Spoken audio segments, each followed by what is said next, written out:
ఇప్పుడు ఈ ఇష్యూకి ఛాంబర్కి సంబంధం లేదు, మీరు ఛాంబర్ని ఎందుకు ఆశ్రయించారు? ఎందుకు లేదండి, ఆయన ఫస్ట్ మాట్లాడండి. మీరు కావాలంటే నా ఇంటర్వ్యూలో ఆయన పక్కన ఫస్ట్ ఆయన వీడియో ప్లే చేసి తర్వాత అనండి, ఈమె ఫోటో చూడు ఎంత జుగుప్సాకరంగా ఉందో, రోజా పూలు వేసుకొని నేకెడ్గా ఆయన వాళ్ళ రాయలసీమ స్లాంగ్లో అన్నాడు. అంటే వాళ్ళ కాదులే, నా స్లాంగ్ కూడా మ్యాక్సిమం అలానే ఉంటుంది. నేను రకరకాల చోట్ల తిరగడం వల్ల భాష కిచిడి అయిపోయింది, అది కామన్. ఇలా న్యూడ్గా రోజా పూలు వేసుకొని న్యూడ్గా పడుకుంది, ఎంత జుగుప్సాకరంగా ఉంది, ఆడవాళ్ళకి ఎంత అసహ్యంగా ఉంది. అంటే నా ఫోటో చూస్తేనంట రోజా పూలు వేసుకుంది, ఆడవాళ్ళకి జుగుప్సాకరంగా ఉందంట. అది సినిమా పాటలో ఒక క్రియేటివిటీ, అది సినిమాకి సంబంధించిందేగా. మా ఊరు షూటింగ్కి వచ్చింది 2 నెలలు ఇక్కడ ఉంది, మరి అది కూడా సినిమాకి సంబంధించిందేగా. షూటింగ్ లేట్ చేయడానికి ఎక్కడికి పోతాం మరి మేము? నేను 9 రోజులు షూటింగ్ చేశాను, ఆయన 2 నెలలు అన్నాడు. మేబీ అంటే మా పాయింట్ ఆఫ్ వ్యూలో జనరల్ పీపుల్కి 9 రోజులు, ఆయనకు 2 నెలలు అయ్యింది వచ్చేమో మోస్ట్ ప్రాబబ్లీ. ఓకే.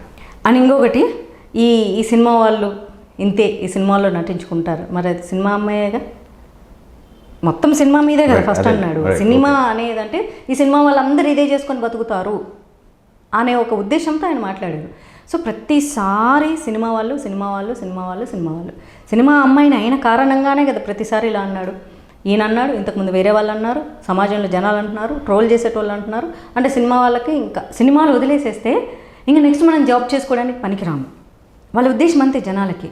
వీళ్ళు 1-2 సినిమాల్లో నటించిన తర్వాత ఇన్ కేసు వాళ్ళకి ఆఫర్ లేవు అంటే వ్యభిచారం తప్ప వీళ్ళకి చదువు లేదు, సంస్కారం లేదు, వీళ్ళకి ఎవరు ఉద్యోగాలు ఇవ్వరు, వీళ్ళు బతకలేరు అనేది వీళ్ళ పాయింట్ ఆఫ్ వ్యూ. బట్ నాకు అంత అవసరం లేదు. సినిమా ఇండస్ట్రీలో ఇప్పుడు వీళ్ళు చెప్పిన పనే చేసుకోవాలంటే అంత పని చేసుకోవక్కర్లేదు. సినిమా ఇండస్ట్రీలో ఫ్రెండ్షిప్ అనే పేరుతో ఫ్రెండ్షిప్గా ఉంటే, ఇగో ఇన్ని సినిమాలు వస్తాయి, ఎంత డబ్బులు వస్తాయి, జాబ్ చేసుకొని బతకాల్సిన అవసరం లేదు. నేను బాగా హర్ట్ అయింది ఏంటంటే, నా పార్టీకి నేను జాబ్ చేసుకుంటూ, నేను ఇండియన్ గవర్నమెంట్కి ట్యాక్సీలు కట్టుకుంటూ, ఐటీ రిటర్న్స్ పే చేసుకుంటూ, నేను వైట్ మనీతో నేను చాలా లక్షణంగా బతుకుతున్నా. వీళ్ళలాగా ఫ్రాడ్లు చేయలేదు, ఫ్యాక్షనిజం చేయలేదు, అవినీతి చేయలేదు, 4-5 బస్సులకు ఒకటే నెంబర్ పెట్టి తిప్పుకోలేదు, ఫ్రాడ్లు చేయలేదు, క్రిమినల్ కేసులు పెట్టించుకోలేదు, అట్రాసిటీ కేసులు పెట్టించుకోలేదు. ఇన్ని చేసిన వీళ్ళు పతివ్రతలు. రాజకీయం పేరుతో వీళ్ళందరూ పతివ్రతలు. వీళ్ళు చేసేది ఏంటి? అసలు యాక్చువల్లీ మన ఇండియన్ కాన్స్టిట్యూషన్ ప్రకారము ఒక ప్రాస్టిట్యూట్ అనకూడదు. బికాస్ ఆమె వృత్తి చేసుకుంటుంది, డబ్బులు తీసుకుంటుంది, ఆమె ఎవరిని నొప్పించట్లేదు. ఆమెకు డిగ్నిటీ ఉంది, ఆమెకు థాట్ ప్రాసెస్ ఉంది, ఆమెకు వాల్యూ ఉంది, ఆమెకు సెల్ఫ్ రెస్పెక్ట్ కూడా ఉంది. వీళ్ళున్నారు చూడండి, వీళ్ళకి అవేవీ లేవు. శారీరకంగా చేస్తేనే అంటే వీళ్ళు మరి అంత పతివ్రతలా? వీళ్ళు సతీ అనసూయ, సతీ సక్కుబాయి ఇలాంటి వాళ్ళ కోవకు మగజాతికి చెందిన వాళ్ళ వీళ్ళు అంత పతివ్రతల వీళ్ళు. వీళ్ళ చరిత్రలు తవ్వితే చాలా ఉంటాయని చాలామంది చెప్తున్నారు నాకు కూడా, తర్వాత బోలెడు ఉన్నాయని. కానీ నేను అవన్నీ మాట్లాడదలుచుకోలేదు. విని ఓకే ఫైన్. మరి వీళ్ళని ఏమంటారు? మెయిల్ ప్రాస్టిట్యూట్స్ అంటారా? వీళ్ళు మరి అవినీతి, అన్యాయం, అక్రమం, ఫ్యాక్షనిజం, మర్డర్లు అవి కూడా చేశారంట. మరి దీన్ని ఏమంటారు?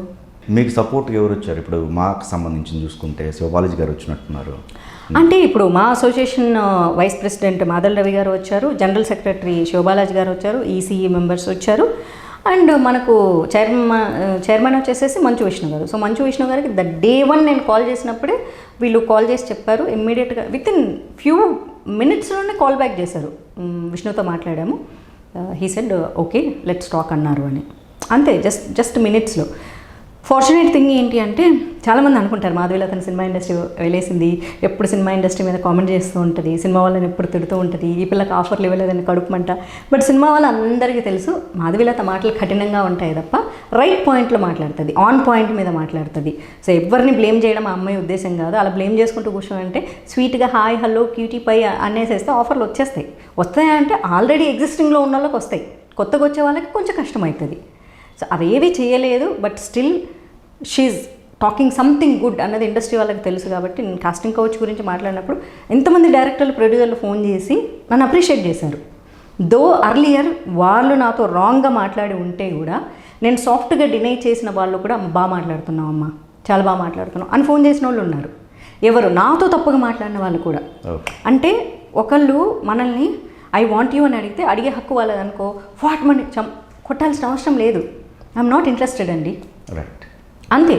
కొన్ని రోజుల తర్వాత మన బిహేవియర్ వాళ్ళు సంవత్సరాలు అబ్జర్వ్ చేస్తున్నప్పుడు then they feel that okay మనం ఈ అమ్మాయిని అనవసరంగా ఆ రోజు తప్పుగా అడిగాము, so she's not my kind. వాళ్ళే నాకు ఫోన్ చేసి అప్రిషియేట్ చేశారు.